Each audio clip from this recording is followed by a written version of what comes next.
You have an unfair advantage over AI. And the longer you've been alive, the more work experience you have, the more expertise you've honed, the better this advantage is going to be.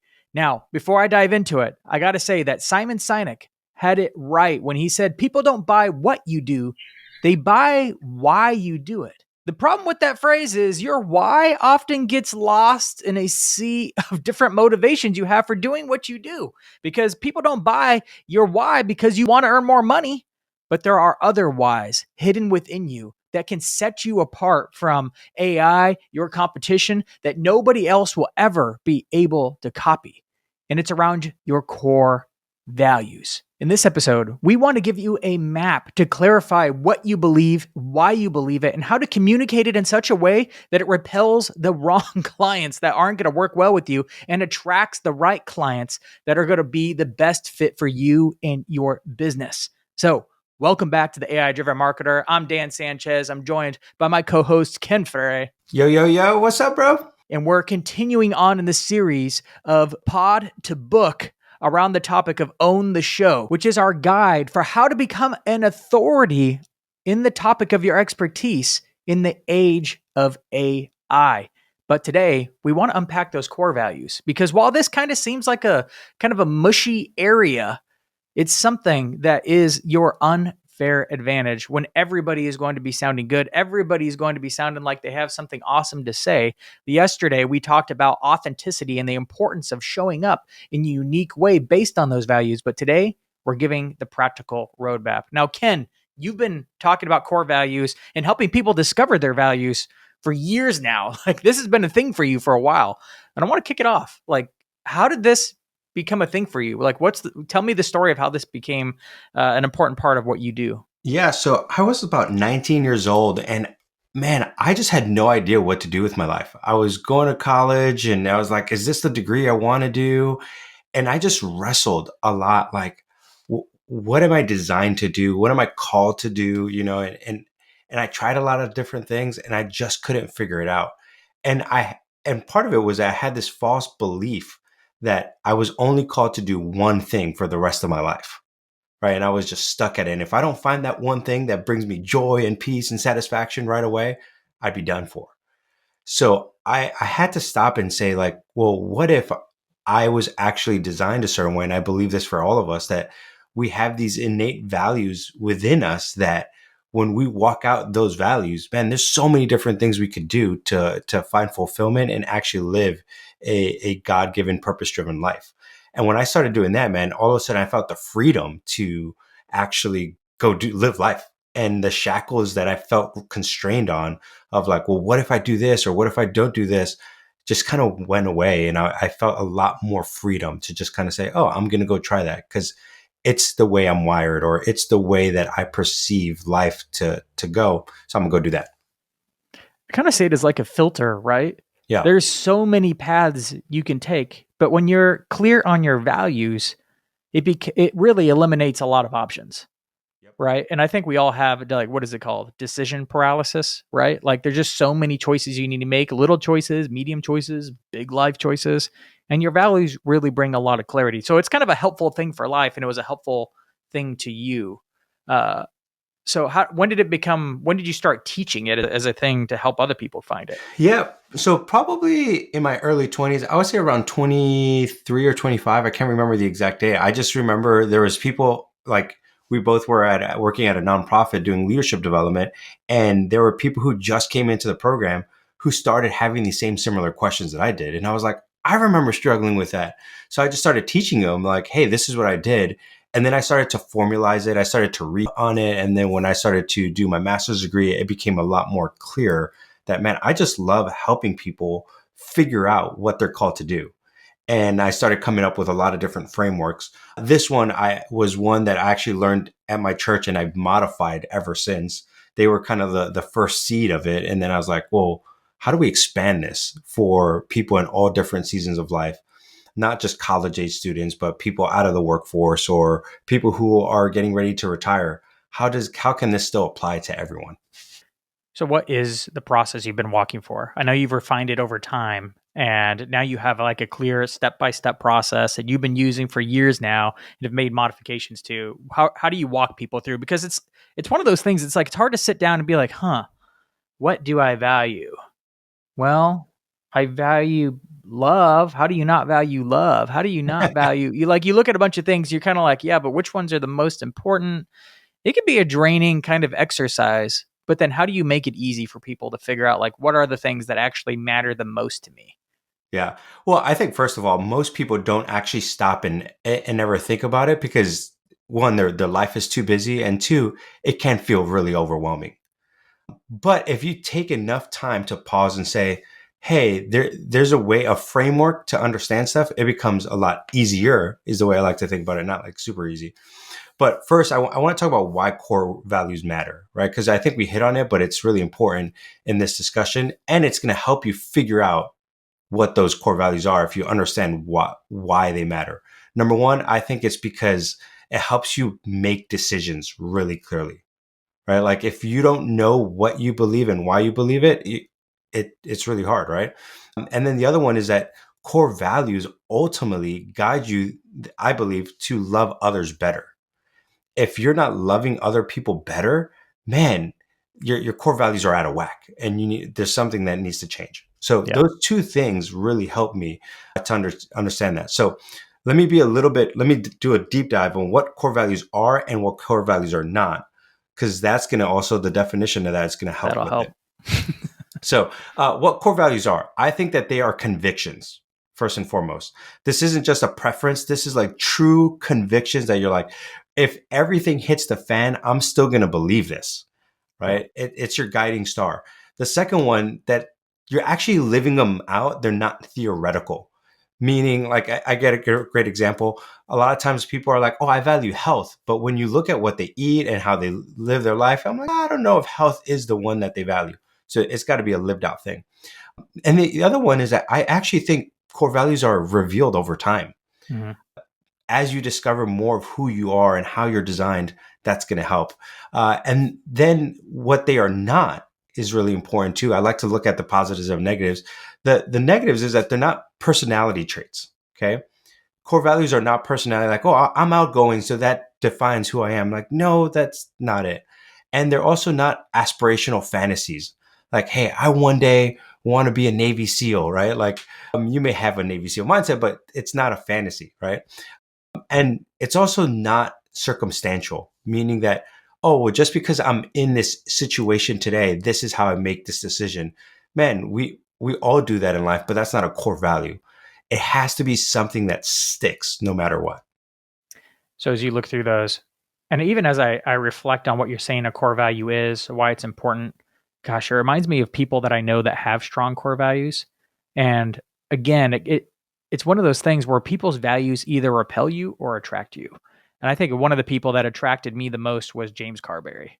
Partly because we share a lot of same core values, but you're like, man, that guy bleeds core values, Yeah. which is why I still talk about him. Like, I can't go like a few months without talking about James Carberry and Sweetfish, who's a past employer of mine. If you haven't been listening to the show long, and I always recommend James if you need a help with the podcast because he values people. And I've heard his stories about how he goes to the nth degree to value people and show kindness and love and respect, and in a hopeful and helpful and optimistic way that it just draws me to him. And I love that about him. And I continue working with him, referring him because of that kind of stuff. And I'm like, that's why this stuff is important, not just because it's helpful for you, but because it's going to be the critical ingredient, even in your marketing, that will make you a lot different from everybody else. Yeah, absolutely. So I guess the big question becomes, all right, you guys are talking about the definitions, but like, how do we actually figure out the core values? Yeah. Right. So here's the framework I've used. Number one, I always want to figure out, what is it that you truly believe? What belief system are you walking with?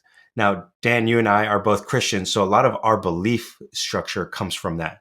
But there are other people who are going to have different belief systems or different worldviews. And as long as you understand that for yourself, that your worldview is going to drive a lot of your core values, right? You need to start asking, like, well, what are those core beliefs of whatever system you're believing? that does take a little bit of work. Now, one of the things that I have done is, and again, I wasn't the one who invented this. Someone first introduced it to me, and then I modified it ever since. Is I created a word bank of like 60 words, right? And all these 60 words are just supposed to be words that might resonate with you. When you see it, you're like, yes, that's what I believe, right? Now, I have typically 5 different areas that I look at. So the first one is belief. The second one is becoming. Like, who are you becoming as a character? Like, what do you really want in life and also are living out? For example, there are some people who are really huge into being disciplined, right? They're like, I'm waking up at 4:27 a.m. I'm looking at you, Dan, right?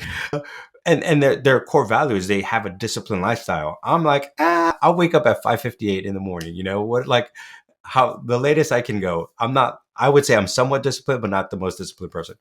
But then, so far we got believe. Then you got become. Then the third column is build. So what is it that you naturally are excited to build constantly? I think there are themes in there. The fourth one is belonging. So how are you loving and strengthening other people? And then the other one is blessing people. Like, how are you being a good steward of the resources in your life? Now, those are the 5 categories that I typically look at on how do you find core values. So believe, become, build, belong, and bless. Now, each one of these has so many different words in it. Again, 60 different words. And these words are called to help resonate with you. Like, oh, this is what I believe in. Now, if you want this, you could just probably reach out to us and I could just send you the document, the working document that I have. We'll put a link in our show description. Perfect. You guys could copy it. You guys could paste it. You guys could just start looking at it and seeing, yes, this is, it could be helpful. So that's the first thing that I typically want to do with people is not start with a blank slate. I want them to start with like, hey, here's some words that might be able to start priming the pump, I'd like to say. Yeah. So you use the words to kind of, I don't know, look at them, and then you could start to make decisions about what aren't your core values, right? Because even as I'm looking at the list that's in front of me now, there's a few of them that I'm like, while that's a good thing, it's hard to say no to core values, by the way.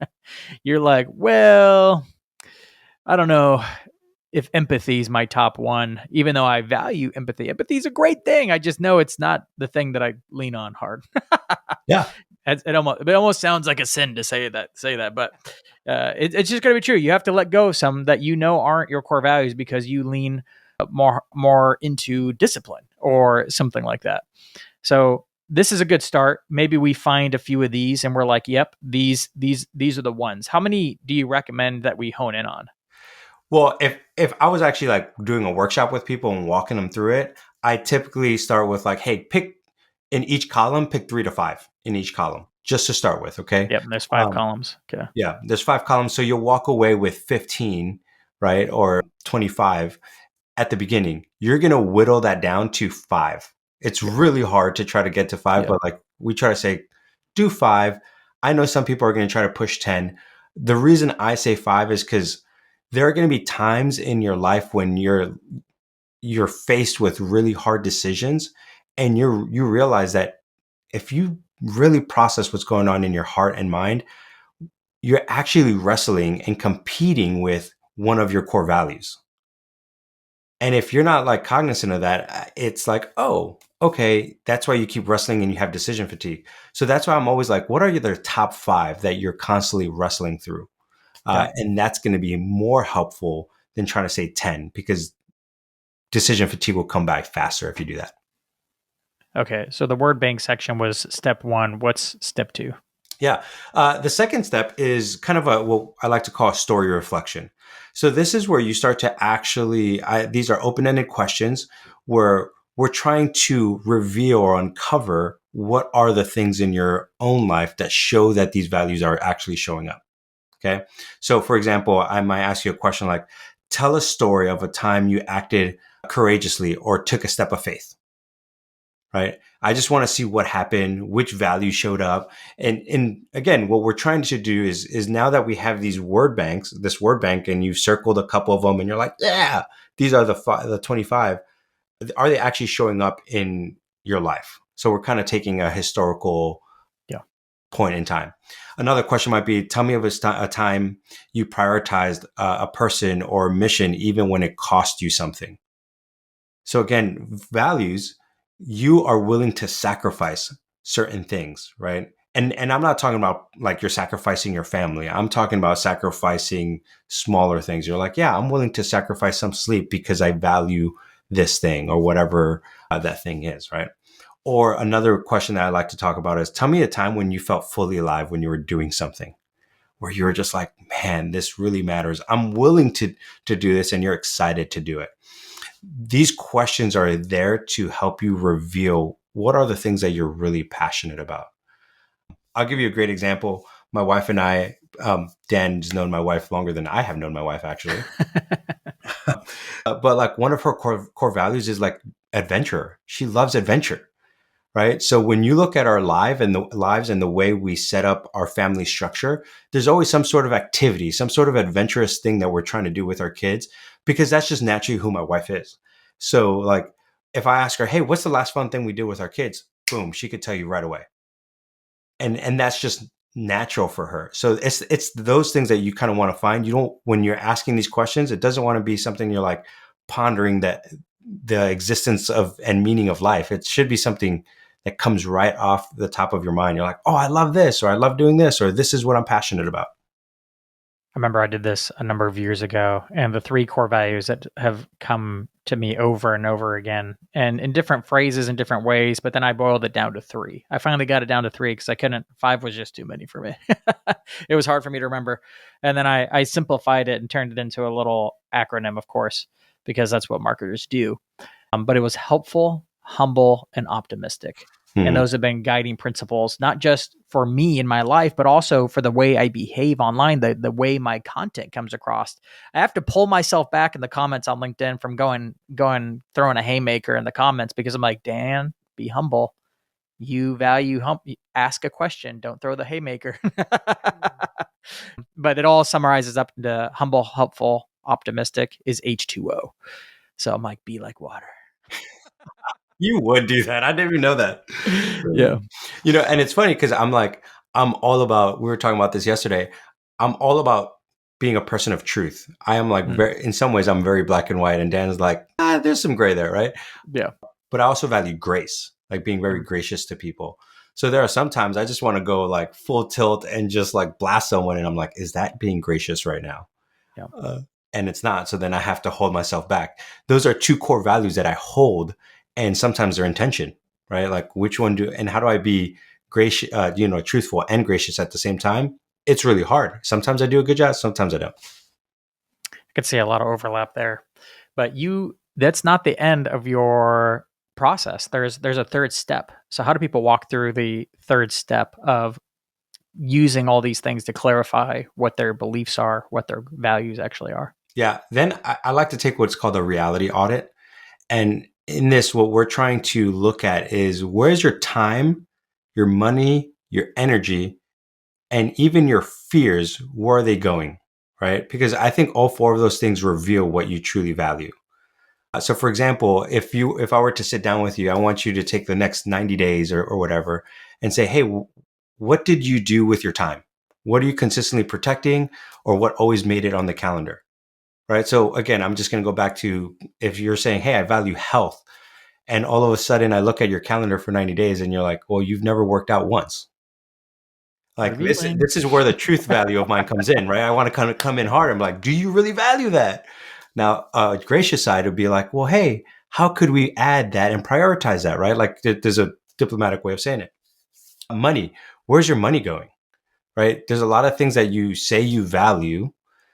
Where does this go? And I think this one's really important because there's a lot of virtue signaling a lot on social media, right? And they think, oh, well, because I posted about this need or this situation, I'm doing the job. I'm like, well, put your money where your mouth is. Do you really care about that? Where is your money actually going? Or are you just going to go to Starbucks and get another venti latte, caramel, frap, whatever nonsense, right? And then the other one is the energy. Like, where are you putting your energy? What are you sacrificing? What are you pushing towards? And then the one that I want to hit on real quickly is your fears.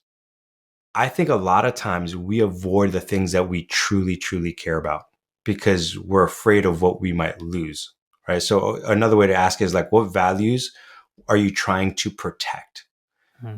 So a good example for me is I value security and family. So sometimes, right, I I want to do certain things. I'm like, I want to be risk taker, and I'm like, let's go start this new business. But security is like, hold on, you need something stable for your family. You don't want your family to suffer. So I sometimes have to like push through that fear that I'm not going to have enough for my family and say, well, no, we're called to be risk takers. As men, that's what we're designed to do, right? Like just kind of keep pushing and keep building. So I'm like, all right, I'm going to try something new. It might work, it might not.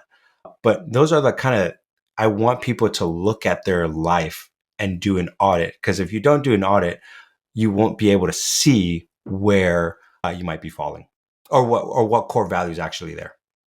So we need to be able to establish our base Yeah. beliefs, like worldview, your base system that you ascribe to. Like it could be a religion, it could be a philosophy, whatever that is. There's usually a base thing that's driving a lot of your decision making at the very core value of who you are, what you do, your beliefs about what's wrong with the world and where the world should go.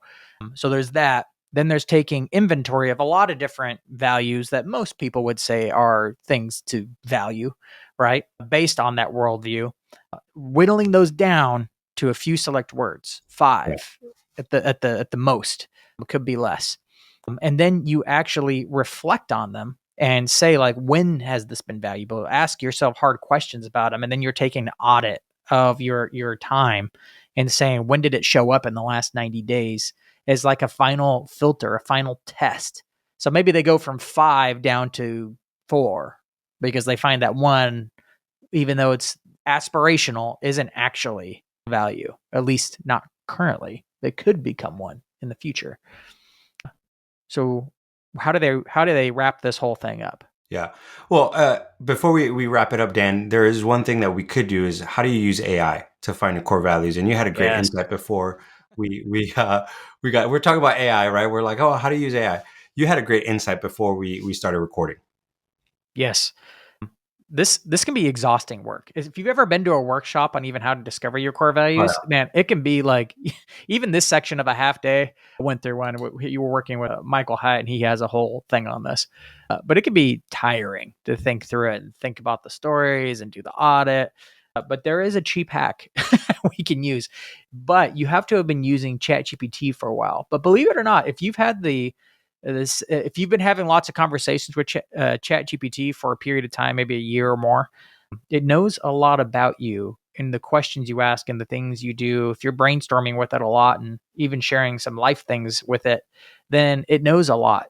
If you have the feature turned on where it can remember past conversations, you can ask AI to say, "Hey, based on our previous conversations, what would you say my top 3 to 5 values are?"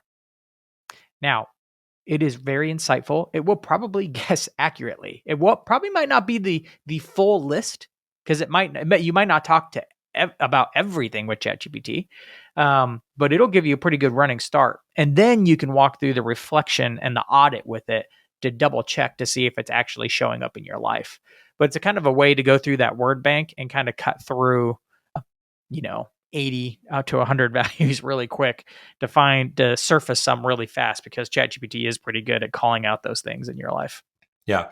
The other thing that I've done with AI recently is I would take some of these questions and like even the worksheet that I typically take with people, and I'll be like, hey, ask me all these questions one at a time as if you were my Yes. coach. And that's super helpful to just verbally process with it. And it can take all of that information and spit out like, oh, these are probably your core values. Yep. That is a great one. So Yeah. the prompt would probably be, "Hey, I'm trying to discover my core values, ChatGPT. A ask me 5 to 10 questions that once answered would reveal to you what my core values are."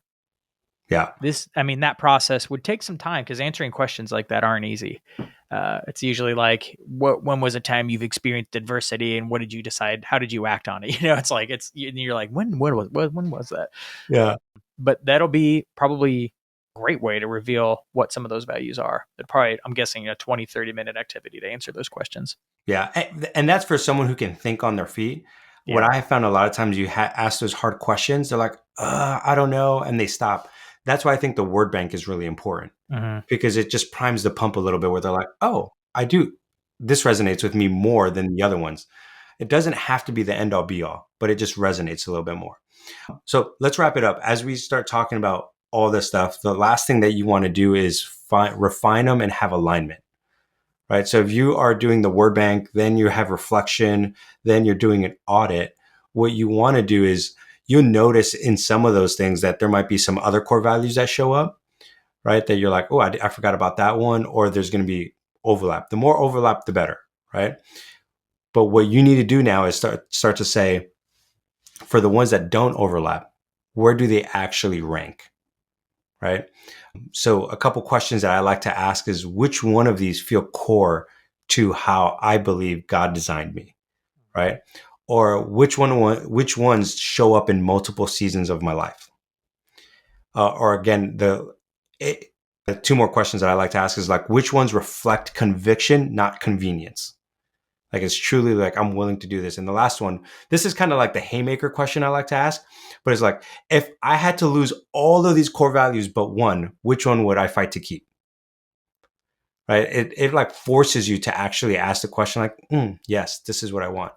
Once you do that, man, I say, hey, take all of that information and boil it down to five core values and have a phrase for each core value and what you think that means to you. Because again, I could say discipline.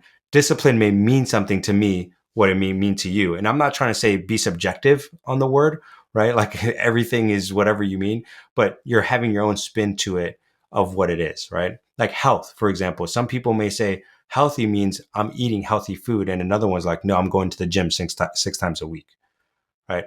I'm just trying to make sure that you have a good descriptor that motivates you. Man, even you asking that question, like, which one would you fight to keep? I'm like, oh, dang, of my 3 core values, there's one. And it's optimism, essentially hope. Hope drives everything else for me. And it's the reason I don't know, it's the motivating value that I have that fuels everything else. Yeah. Like I have hope. And as soon as my hope's gone, like I die inside. Right? You're like, interesting. So a lot of these core values, even if you get it right, can sometimes feel like corporate nonsense, right? Because we've all been through those exercises at work, or the work has handed out core values on your onboarding day, and then you see it posted on the wall, and it doesn't really affect any of the company. And that's so normal. That's so common in companies that I think we've all become a bit, I don't know, numb to this whole core value thing. Or sometimes like it's like repulsive. You're like, ugh. Like it's people pretending one thing and then doing something completely different. And these probably aren't like that for you because you're acting out of them. They are things that are driving your life, but how does it actually work its way into your marketing to actually help you gain your unfair advantage? In the next section, we want to actually show you a few different ways you can do that. But before we get into how to actually make the most of them, I have to ask you, have you ever thought about starting a podcast? Yes. Quick ad break. We're going to be talking a lot about podcasts in this series, and of course in this conversion over to a book. But a lot of people ask, they're not sure if a podcast is right for them. So we created a whole assessment that you can take. It's actually just 5 simple questions that if you answer these 5 questions, you will have a pretty accurate picture of whether a podcast should or shouldn't be in your future. It is not a tool for everybody. It is not a tool that is a one size fits all and should be worked on. But if you're someone who sells with their expertise, you should probably take a look at it. And you can discover if a podcast is right for you at aidrivenmarketer.com/pod. So aidrivenmarketer.com/pod and find out if it is the right tool for you. If it is, we will hook you up with more resources on how you can have an AI driven podcast just free to you. So moving on. Core values should not be left in a Google Drive somewhere or as a sticky note to remind you of who you are. You're already operating out of these things, but we need to bring them to the surface for a reason. And I find that the best way to bring your core values just out of the closet is through the use of stories. Now, Ken, I got to confess to you, man. I'm a marketer and all my other marketing friends are going to judge me. But until recently, like maybe a year and a half ago, I was the marketer who was like, man, I don't get the marketers who like value stories. I was like, that's so fluffy nonsense. Just give me a hard value proposition. Just let me sell it to them with the benefits and the features, and I'm just gonna split test this. I'm just gonna I'm gonna figure out why I'm gonna sell this thing. And Ken, I, I've learned it's taken me a long time to understand why stories are really important. I just thought it was like fluffy nonsense. yeah. And what I learned is that the stories are the shortcut. The short stories can carry the value proposition in a way that just a strong statement never could, even if it's perfectly worded to communicate the value that people are dying to learn about. There's something about stories that are like the hack, the shortcut. It's almost like handle for a suitcase full of what they really need in their lives. Without that, they have to pick it up and carry. Ever carried a suitcase? It's hard without the handle. It's like the handle that makes it easy. And that's my confession in the show today, is that that only occurred to me recently how powerful stories were. But I find that also it's the way that people communicate values. Has there ever been a story you heard from somebody else where you're like, ugh, like that tells me everything I need to know? Yeah. I mean, there are times where I think about stories and how much. I'll give you a great example, like during reels or something like that, how much something can tug in my heart. I had a friend of mine who posted something yesterday, who he talked about taking his family, like his son, on a vacation, right? And everybody's giving him a hard time. It's like, why are you taking your 2-year-old on vacations? He's not going to remember all that stuff.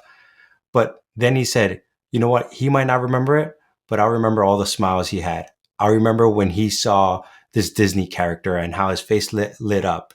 And he just started sharing like all the things he would remember. And bro, I started tearing up because I'm like, my core value of family kicked in, and I'm like, Yeah. yes, that's me, right? Because he started to share all those things, and it was in story format. I wouldn't have told you. I didn't know how to explain that was the core value of family for me, but he was expressing that and how much it meant, and I was like, that's why stories are so powerful. Yeah.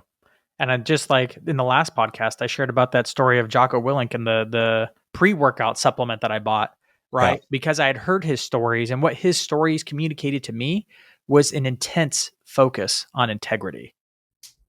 Like he even talked about like, oh, like there's been other Navy SEALs that have published books and they never get authority to share some of the stories. But I went to the nth degree to make sure in my book, every story was vetted, important details were removed, and is 100% on par with what the military and the government would want me to share.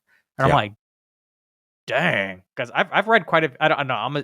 I'm like many men. I'm obsessed with Navy SEALs. I couldn't become one, but man, there's something about their discipline and level of work ethic that is admirable. yeah, So I remember him sharing that story, and I'm like, dang, this guy has some serious integrity, like unshakable integrity. But it was shared through the story of him creating the book and even sharing the story on the podcast. And I remember that. And therefore, I remember his core value of integrity. And that's why stories are so important. So today, there's a number. I feel like every main value you have has a story around it. And we need to find out what that story is. But there's probably 3 main stories that I feel like everybody needs, and your core values are there in there. But you need to find the real stories in your life that communicate these core values. And there's 3 that come to my mind, that there's probably more, Ken, so you can chime in with a few more. But I find that there's always, everybody has an origin story. Every expert, every coach, every consultant, every agency owner, anybody who's listening to this podcast, every marketer has an origin story. How did you get into this thing? How did you start selling with this expertise? How did you start getting into what you're into now? Why did you stay in it? What was it about it that attracted you to it? That origin story of how you got into the thing is one of the most important things. Because again, people don't buy what you do, they buy why you do it. And your origin story helps answer that question in a way that's not like, oh, I got into this because I needed to make money. Yeah, but why did you stay in it then? What was the thing that drove you in it that you loved about it that made it different than everything else? So your origin story is one. I find that a lot of people who have a level of expertise or a method or even just a process that works really well for them arrived at that in a certain way. And that's a different story. What was the pain and the trial and tribulation you had to go through in order to arrive at that process, that framework, that aha moment? There's some core values usually hidden in there too. That as you tell the story of how you arrived at that thing, there's something there. For example, I've shared 2 times now the Jocko Willink story. That's a story that I'm now sharing about the importance of values because I value humanity over AI. I love AI. It's a great tool, but it's just a tool. It will only ever be a tool. It will never be a person and something that has like its own rights. It's a tool. And I value humanity first. And that's like one of the stories I share about why that illustrates why the importance of humanity. Everybody has these. And then the last story that I find that everybody has or should have is a story of what would like be better in this industry if this one thing changed. Like in the industry you work in, what's the story you're telling yourself and need to tell others about what needs to change in this industry and why? That's essentially like strategic narrative for an industry. Yeah. It's what companies use sometimes to create whole new categories and justify their solution for the industry. But you could do that for yourself, and it's not even hard reach. It's just what one thing would you want to see changed in the industry that you think would change everything, that would improve the whole industry for the better. And I find that those 3 stories are powerful ones that you can actually work your core values into, or they become clear. You don't even have to even think about it. If you just tell the story, your values are probably going to shine through in them. Yeah, absolutely. The one other story I would add is a story of transformation, right? Mm. Like what happened to you that transformed your life that you are so excited to share with others. And that's a little bit in the pain one too. But I like to talk about transformation because you think about all the evangelists out there, like CrossFit evangelist, Oh right? yeah. Brazilian Jiu Jitsu evangelist. I do BJJ, right? Or health, whatever it is. When someone loves something and it's transformed their lives, man, their core values shine from that too. But that also gives you the narrative of, oh, I know what this person loves and values. I guess you could say I even had that for AI as I share all my own little stories about AI and how they're slowly transforming my life. And I even bring little tidbits into the segment where I co-host with Travis, like, oh, here's how I used AI to help me this way. Because I think it's a great tool that Yeah. is helping me in my life. And that's why, I don't know, it's that optimism coming out over and over and over, one of my core values. Because I have hope, because I'm like, dang, this thing's helping me in so many different ways that I want to share it and be helpful. Again, core value with Yeah. others. So if you can wrestle with these and find them, first you got to figure out what your values are. And then once you identify them, it becomes clear so that when you figure out these stories, you know they're shining through in them. And then you take the time to sprinkle them throughout if you have a podcast, of course, you're sharing it on your podcast, but in your LinkedIn post, in your copy for your website, through your emails that you're sending, you share little stories like this that reveal bits and pieces of who you are. This becomes your unfair advantage. This becomes what AI can never copy. And that, sure, yes, someone could totally steal your profile pic and just reshare your stories. But we all know the imitator will never be able to outshine the real thing. Yeah. Sure, someone could program an AI to be like you and put someone else's fake face on it. It'll never be able to outshine the real thing. And that's like the one bet that I'm like, dude, I will make that bet freaking every day. I don't care how smart AI gets. It'll never be able to be you. Yeah. And you know what, for those people who are listening to this, if they're like, I'm struggling, you know, even you have the worksheet and all that in the show notes, I'm struggling and you're like, I don't know how to find core values, man, shoot me a DM. I'd be more than happy to kind of walk you through a little bit of the process or be like, hey, this is the problem that you're having. Because even like we were just talking about AI, like AIs can be super helpful, but there's something that humans have that others don't, and that's discernment. And we can discern what you really care about. So there's certain questions that you want to ask. And if it's not me, man, find a good friend of yours that can actually sit down and be like, hey, I seen this core value play out in you. Dan was talking about that time him and I were hanging out with Michael Hyatt and doing this group thing training. And I was struggling to decide between a word. I don't know if you remember what it was. I was like, it was entrepreneurship or growth, right? Uh-huh. And I was like, man, I really want to be an entrepreneur, but I don't know. I think it's growth. And Dan looked at me. He's like, are you dumb? He's like, are you dumb? It's growth. I'm like, really? He's like, yeah, because look at your life. And then he's like, you pointed out like 15 things in 30 seconds. I'm like, oh Yeah. yeah, you're right. I value growth more, right? Yeah. It's so helpful to have people who have been in your life for a long time to speak into it and say, hey, these are your core values, not these.